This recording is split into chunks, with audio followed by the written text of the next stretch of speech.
आज कोकरनाग के जालेगम जिले के सुदूर गोहीहाट पोरा इलाके से एक आपातकालीन कॉल प्राप्त हुई, जहां निवासियों ने तत्काल सहायता की गुहार लगाते हुए कहा कि उनकी बात अनसुनी कर दी गई है। मौके पर पहुंचने पर हमने बेहद चिंताजनक स्थिति देखी। दर्जनों स्थानीय लोग उचित सड़क संपर्क न होने के कारण पोरा से गोहीहाट पोरा कोकरनाग तक लगभग 6 किलोमीटर की पैदल यात्रा करके एक बिजली ट्रांसफार्मर को अपने कंधों पर उठाकर लाए थे। निवासियों ने बताया कि उन्होंने सभी खर्च स्वयं वहन किए हैं। 6 किलोमीटर के क्षेत्र में बड़े पैमाने पर खुदाई की है और यहां तक कि 400 घरों के लिए 63 केवी ट्रांसफार्मर लगाने के लिए अपनी जमीन का कुछ हिस्सा भी कुर्बान किया है। इन असाधारण प्रयासों और बलिदानों के बावजूद ये क्षेत्र पिछले 7 दिनों से बिना बिजली के है। दुर्भाग्य से न तो संबंधित विधायक और न ही KPDCL अधिकारियों ने स्थिति को गंभीरता से लिया है। अधिकारियों ने केवल निरीक्षण और सर्वेक्षण के उद्देश्य से एक बार दौरा किया, जिसके बाद कोई ठोस कार्रवाई नहीं की गई। गोहीहाट पोरा के लोग अब अपनी आशा और अपील सीधे माननीय स्थानीय प्रशासन के समक्ष रखते हैं और बिजली बहाल करने और उस आबादी को राहत पहुंचाने के लिए तत्काल हस्तक्षेप का अनुरोध करते हैं, जिसने सरकारी सहायता के अभाव में पहले ही अपनी क्षमता से कहीं अधिक काम किया है। संवाददाता बिलाल अहमद की देखिए खास रिपोर्ट। मोहम्मद अल्ताफ बिमला, मैं पोरू का रहने वाला हूँ, तहसील कोकरनाग, डिस्ट्रिक्ट अनंतनाग है। हमारा जो बड़ा मसला है वो रोड का है, लेकिन रोड अभी तक इस जैसे कह रहे थे डिजिटल इंडिया, वो मुझे नज़र नहीं आया कि अगर मुझे समझ नहीं आ रहा है कि अगर हम इस हिंदुस्तान के आइन में नहीं रहते, हम इस हिंदुस्तान में नहीं रहते, क्या हमारा गांव पोरू एक छोटा मोटा गांव है जिसमें कम से कम 400 प्लस चूल्हे हैं, उस गांव में हम रह रहे हैं, लेकिन हमने इस जो गांव का ये रोड बनाया था खुद अपने बलबूते पे, खुद हमने अपने अर्थ कटिंग की थी, खुद लोगों ने अपनी ज़मीन छोड़ी, खुद अपने लोगों ने, हमने यहाँ पे चंदा इकट्ठा करके तो हमने यहाँ पे अर्थ कटिंग को मुकम्मल किया। उसके बाद जो हमारे MLA साहब वो भी आए, यहाँ पे विज़िट किया उन्होंने वोटिंग के दौरान। किस बात को लेके उसने विज़िट किया? उसने अपने वोटों के दौरान विज़िट किया था। तो उसके बाद उसने कहा हम तो आप तब आपको समझ नहीं आया? उसने हमें हमारे साथ वादा किया, मस्जिद होती है ना, मस्जिद के पास कि हम कसम खा के कहते हैं कि चौथे दिन हम आपके गांव में विज़िट करेंगे, जैसे हम कामयाब होते हैं। लेकिन ज़फ़र साहब, आप हमें जानते होंगे अच्छे तरीके से, मेरा नाम मोहम्मद अल्ताफ, मैं फिर से रिपीट कर रहा हूँ, मैं आपका एजेंट भी रह चुका हूँ, लेकिन कम से कम इतना हमारे साथ धोखा किस वजह से? क्या हम यहाँ किस पार्टी से आपको ताल्लुक है? नेशनल कॉन्फ्रेंस से। हम यहाँ पे रहते, इस पोरू में कम से कम एक बार आना था। कभी आपका कोई कहते हैं ना कोई एडमिनिस्ट्रेशन उसके बाद यहाँ पे कभी नज़र नहीं आई। देखना था हमारा रोड का मसला, आज हमारा ट्रांसफार्मर का मसला है। ट्रांसफार्मर के हमने लगभग 50-60 बंदे इकट्ठे किए, तो यहाँ से हम वहाँ से ट्रांसफार्मर यहाँ तक उठा के ले, जो रह के PDD वाले जो यहाँ पे डिलीवर मुलाजिम हैं वो आते हैं वक्तन वहाँ पे पहुँचते हैं, वो अपनी जो यहाँ पे उनके काम होते हैं वो अपना काम अंजाम देते हैं। लेकिन उसके बावजूद जो बड़े साहब हैं वो कुर्सियों पे बैठे रहते हैं, वो वहाँ पे नज़र नहीं आती। तो इस टाइम हमारे कुछ बंदे इसमें ट्रांसफार्मर की वजह से ज़ख्मी भी हुए, लेकिन किसी को टस से मस नहीं हुआ। ज़ख्मी हुए हमारे बंदे। पावर ये कम से कम 90 प्लस जो घर है हमारे वहाँ पे चूल्हे, उनके ऊपर ये 63 KV का ये ट्रांसफार्मर मुश्तमिल। ये इतनी क्या नाइंसाफ़ी, हम इस हिंदुस्तान में नहीं रहते हैं क्या? हम भी इंसान नहीं है? हमें क्यों नज़रअंदाज हर किसी ने किया? पहले हम अगर किसी के पास जाते थे, क्या आपके जो वहाँ के लोग हैं वो ज़मीन नहीं दे, तो फिर आज अगर ज़मीन भी हमने खुद छोड़ी है, खुद एडमिनिस्ट्रेशन क्यों हरकत में नहीं आ रही? क्यों वो मैगडमाइजेशन वो क्यों नहीं इसमें डालती? अगर आज के पहले कह रहे थे नहीं आपका जो वहाँ पे ज़मीन का मसला ज़मीन, लेकिन आज लोग खुद अर्थ कटिंग करके ये तो आपको रख लें MLA साहब से कि कम से कम आज ना सुबह, लेकिन मुझे नहीं लग रहा है, मुझे आज बिल्कुल नफ़रत हो चुकी है इस MLA से बिल्कुल नफ़रत हो चुकी है। कम से कम एक बार उसने हमारे साथ हमारे गांव में विज़िट, अगर हर गांव में उसने विज़िट किया, हमारे गांव में विज़िट क्यों नहीं किया? इतने हम बुरे क्यों हैं? किस वजह से हमने हमें नज़रअंदाज किया? आज अगर हम फ़ोन भी करेंगे तो हमारा फ़ोन भी नहीं आएगा। LG शासन से क्या अपील रहेगी? तो हमारी गुजारिश रहेगी आप एडमिनिस्ट्रेशन LG मनोज साहब से कि अगर हो सके खुदा के लिए हमारा जो ये रोड का मसला है ये जल्द से जल्द कंप्लीट किया जाए। शुक्रिया।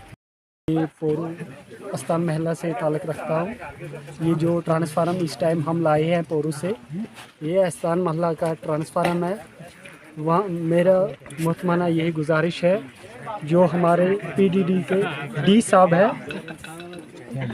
हाँ AEE साहब है, उनसे हमारी मुहतमाना यही गुजारिश है, आपने और जो PDD डिपार्टमेंट कश्मीर है उनको हम ये रिक्वेस्ट करते हैं, आपने पूरी कश्मीर में जगह जगह पे स्मार्ट मीटर लगाए हुए हैं, नई तार बिछाई है। आप पहले जो पोरू कुकरनाग एरिया आता है, पहले इस एरिया की खुद अपनी आंखों से देखिए। आप मीटर हो या अनमीटर? हम तो मीटर वाले हैं, लेकिन हमें प्राइवेट मीटर है। लेकिन बात यह है, देखना गांव में हमें 4 घंटा की सप्लाई भी पावर नहीं, 24 हावर्स में 4 घंटा हमारा पावर नहीं चल रहा है। यहाँ शेड्यूल के हिसाब से पावर नहीं शेड्यूल के हिसाब से पावर नहीं चल रहा है। हमें कटलमेंट कितनी रहती है? हमें मीटर के हिसाब से 550 मेरा कटलमेंट के हिसाब से आपको बिजली मिलती है? नहीं मिलती है, हमें नहीं मिलती है। हमारे यही मोहतमाना गुजारिश है, गरीब लोग हैं, माल मवेशी वाले हैं, मजदूर बंदे हैं, यहाँ के बहुत गुर्बत है गांव में। यहाँ की पहले तार की जानकारी लीजिए, LT कैसे लगी हुई है, ST जो सर्विस है वो कैसे लगी हुई है। फिर हमारे ये हालत देखिए, ट्रांसफार्मर अभी लाए हैं 5-6 किलोमीटर, 3 बंदे यहाँ तक ज़ख्मी भी हुए हैं हमारे। इसका कौन हमें जवाब देगा? हमारे साथ नाइंसाफ़ी कर रहे हैं हर टाइम पे, हर मोड़ पे गुजर कौम के साथ। जम्मू कश्मीर में बहुत नाइंसाफ़ी हो रही है। और जो हमारे यहाँ नेशनल की सरकार है इस टाइम, उमर अब्दुल्ला साहब से भी हमारा वादा है। आपने कहा था हम बिजली बहुत देंगे आपको, कहाँ है आपकी बिजली? कहाँ आपके मीटर? कहाँ आपके 12 सिलेंडर गए? कहाँ 1 लाख 200 यूनिट 200 यूनिट और फ्री 12 गैस सिलेंडर फी चूल्हा को 12 सिलेंडर देंगे? कहाँ है इस टाइम पे? हमें जो कुछ दिया ये ट्रांसफार्मर हमें जब आया है, यहाँ अब्दुल रहीम राथर उस टाइम का यहाँ MLA था, उसी के बदौलत हमें ये ट्रांसफार्मर आया है। नहीं तो नेशनल ने हमें कुछ नहीं दिया। नेशनल हमें ऐसा ही हाल को वोट डालो, हमारे साथ पीढ़ियों से धोखा हो रहा है। शुक्रिया। मैं आपका मेज़बान खान बिलाल आपकी खिदमत में एक बार फिर हाजिर। जी नाज़रीन किराम, हम आप तक पल पल की खबर पहुंचाने की कोशिश करते हैं। वही आज हम ज़िला अनंतनाग के कुकरनाग पोरू के इलाके में हम इस टाइम मौजूद हैं। हमारे साथ कुछ बंदे यहाँ पे जुड़ चुके हैं। इनका कुछ मसला है रोड के हवाले से अगर हम बात करेंगे, या ट्रांसफार्मर या इलेक्ट्रिसिटी के हवाले से, या बिजली के हवाले से अगर हम बात करेंगे। आइए इन्हीं से पूछने की कोशिश करते हैं इनके मसले मसाइल क्या है। जी सर, सबसे पहले आपका खैर मकदम करना चाहेंगे, अपना नाम बताएं और रहते कहाँ पे? मेरा नाम लियाकत अली बिमला है। हम तहसील कुकरनाग गांव पोरू में रहते हैं। क्या मसला है? सबसे पहले मसला तो हमारा रोड का है। 6 किलोमीटर रोड ये हमने अपनी लागत से बनाया था, ये सबको पता है। फिर MLA साहब आए हमारे, चौधरी जफ़र साहब, उसने हमारे साथ वादा किया कि आपका जो ये रोड का मसला है इसमें मैकडम और रोडियाँ बिछाएंगे। तो जब वोटिंग की बार है, उसने हमारे साथ वादा किया, उसके बाद उसकी शक्ल भी हमने देखी। वाहिद एक हमारा गाँव है कि जिसमें रोड नहीं है। क्या आपने जो ये रोड बनाया है ये आपने अपने बेस पे बनाया है? अपने बलबूते पे? बिल्कुल अपने बलबूते पे, और घर घर जाके चंदा इकट्ठा किया तो और हमने रोड अपनी लागत पे 6 किलोमीटर ले गए थे। तो फिर आज ये ट्रांसफार्मर हमारा ये ख़राब हुआ है। रोड कटिंग, अर्थ कटिंग? हाँ, अर्थ कटिंग हुई है जनाब। फिर हमारे साथ MLA साहब ने वादा किया था कि इसमें हम मैकडम और रोडियाँ बिछाएंगे, आप हमें वोट डालना। फिर हमने वोट डाला तो उसके बाद, कब की बात है ये जब MLA ने कहा? जब ये इलेक्शन का दौरान था जनाब। तो फिर उसके बाद उसने हमारे साथ वादा किया तो अपना चेहरा भी नहीं दिखाया। चलो खैर, फिर भी मौका आएगा।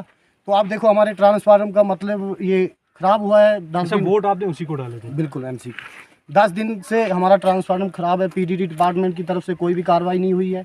6 किलोमीटर उनकी नोटिस में आपने ये बात लाई यहाँ पे? हाँ, उनसे हमने बात की थी, लेकिन उन्होंने तवज्जो नहीं दिया है। तभी तो 10 दिन से इस टाइम 100 चूल्हे से पुलिस हैं कि जिनको पावर नहीं है बेचारे। तो 6 किलोमीटर हम पीठ पे उठा कर लेकर आए हैं। सरकार की तरफ से हमें कितने KV का ट्रांसफार्मर है? ये 63 KV का ट्रांसफार्मर है। कितने चूल्हों पे मुश्तमिल है ये? 100 चूल्हे पे कम से कम। अच्छा। हाँ, सरकार की तरफ से हमें कोई भी फैसिलिटी नहीं है जनाब। जो भी कुछ कर रहे हैं हम अपनी लागत पे कर रहे हैं। क्या पता आप ये PDD डिपार्टमेंट वाले भी हमसे कितना लेंगे, क्या करेंगे, वो रब जाने। अभी कोई बात नहीं है। कुछ लोग जख्मी भी हुए हैं जनाब। 6 किलोमीटर लेकर आए हैं। आपने देखा रोड का मौका भी किया है। तो बाकी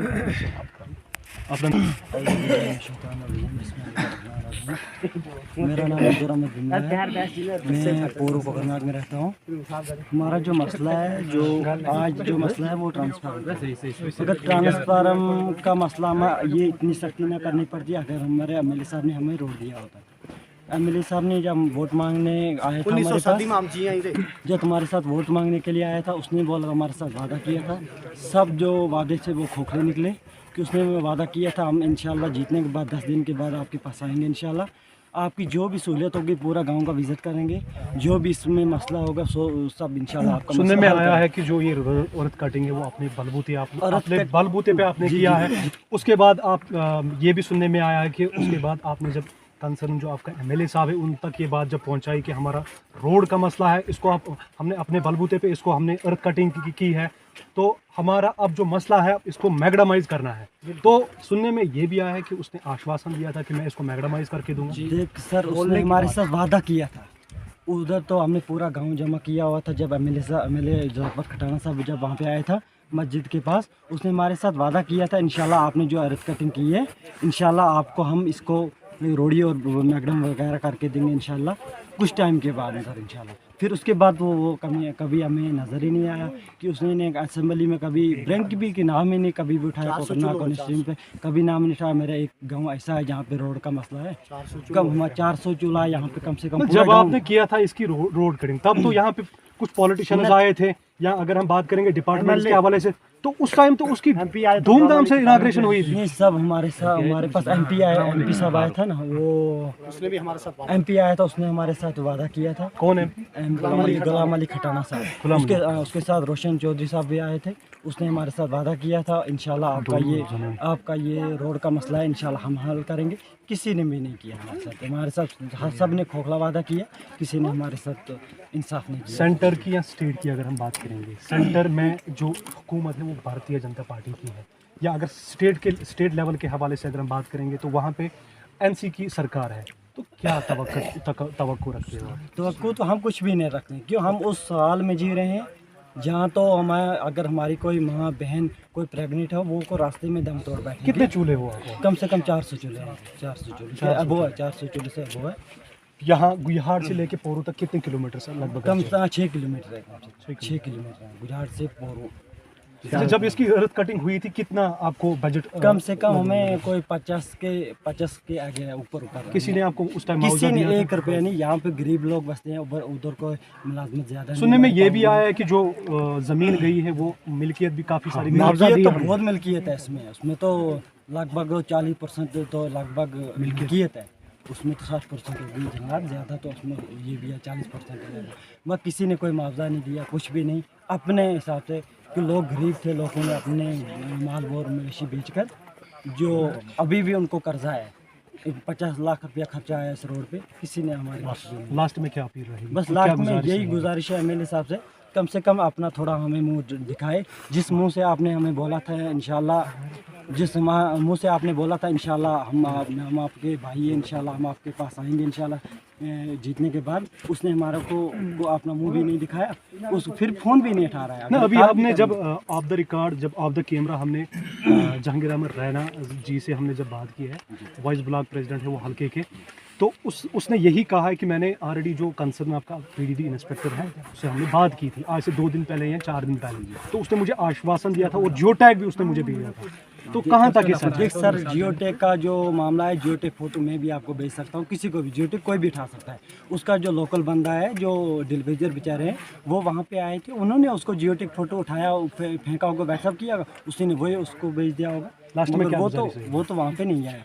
हमारी तो ये गुजारिश है, एक तो हमारा रोड का मसला है, इसके बारे में कोई थोड़ा सोचा क्यों, यहाँ 2-2.5 फुट का बर्फ़ थी, क्यों अगर कोई बंदा मर जाता तो गवर्नमेंट किसी को कुछ नहीं देने वाली, क्यों इसीलिए हमारी ये ट्रांसफार्मर ख़राब है। आज 10 दिन से हमारी यही मोतमान गुजारिश है कि हमारी ये ट्रांसफार्मर का मसला है, बस बाकी वैसा